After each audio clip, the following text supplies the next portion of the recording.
이재명 대통령이 다주택자 양도세 중과 유예 종료를 두고 SNS를 통해서 시장 협박을 계속하고 있습니다. 어제 더불어민주당 지도부 인사가 트럼프 대통령의 관세 재인상 압박에 대해서 굉장히 유감스럽다고 강하게 비판하는 것을 보았습니다. 그런데 못된 것은 일찍 배운다더니 하루에만 4번, 총 7번씩이나 SNS에 글을 올려서 5월 9일까지 집을 팔아라 식으로 대국민 협박 정치를 하는 행태는 SNS로 관세 인상을 일방 통보하는 트럼프 대통령한테 배운 것인지 궁금합니다. 민감한 부동산 문제를 적극적인 SNS로 다루는 모습은 정책 토론이 아니라 시장을 향한 협박입니다. 시장은 명령으로 길들여지는 것이 아니라 예측 가능성과 신뢰로 인정되는 체계입니다.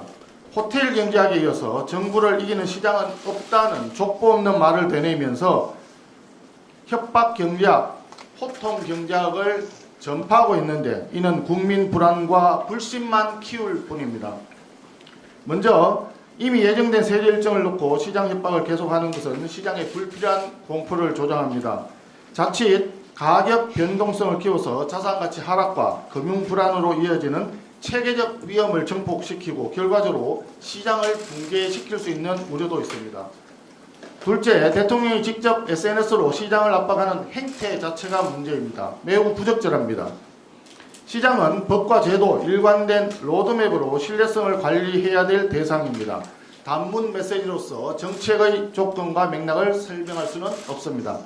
셋째, 이재명 정권 인사들의 내로남불입니다. 정권 핵심 인사 상당수가 강남, 한강벨트에 고가주택을 갖고 있고 이 중에 10여 명은 다주택자입니다. 이재명 대통령 스스로 실거주하지 않는 주택을 현재도 소유하고 있습니다. 부동산은 금융과 실물을 잇는 중심축입니다. 여기에 무리한 충격을 가하게 되면 금융불안과 실물 경기 위치로 이어집니다. 적절한 공급 대책을 포함하여 시장 원칙을 지키며 부동산 가격을 안정시키는 연착륙 전략이 필요합니다.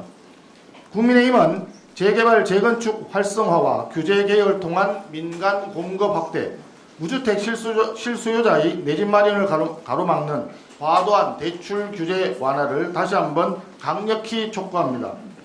국민의힘은 서민의 내 집 마련 꿈을 지키기 위해 현실적이고 책임 있는 대안을 끝까지 제시하겠습니다. 더불어민주당 공천뇌물 비리의 키맨인 김경 서울시 의원의 소위 황금 PC에서 발견된 통화 녹취는 최소 9명의 더불어민주당 국회의원 이름이 언급된 것으로 경찰이 파악했다고 합니다. 강선우, 김병기 의원뿐 아니라 당내의 조직적인 대규모 뇌물 로비 시도가 있었다는 것을 증명합니다. 김경 황금 PC는 마치 과거 더불어민주당 전당대회 돈봉투 사건의 이정근 녹취록을 연상케 합니다. 전당대회를 앞두고 더불어민주당 의원들이 돈봉투를 주고받은 사실 자체는 이정근 녹취록을 통해서 다툼의 여지가 없이 확인되었습니다. 김경 황금PC와 이정근 녹취록은 더불어민주당의 부패한 정치 문화의 상징입니다. 전당대회는 검은 돈봉투로 얼룩지고 지방선거는 검은 돈 공천으로 얼룩진 더불어민주당은 검은 부패 집단이고 쇄신과 개혁의 대상입니다. 뿌리의 끝을 가늠하기도 어려운 조직적 뇌물 로비의 진실을 파헤치고 썩은 돈 정치의 환부를 도려내려면 반드시 특검이 필요합니다.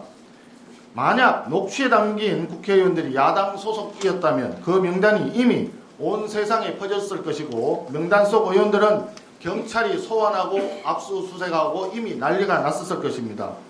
집권 여당의 조직적인 뇌물 공천 로비 사건을 경찰이 어떻게 수사할 엄두조차 내지 못하고 있는 것 같습니다. 더불어민주당이 공천 뇌물 특검을 끝까지 거부한다면 그 자체가 공천 뇌물 카르텔 집단인 것을 자백하는 것입니다. 이유를 불문하고 공천 뇌물 특검, 통일교 게이트 특검, 쌍특검 꼭 수용하기 바랍니다. 이상입니다.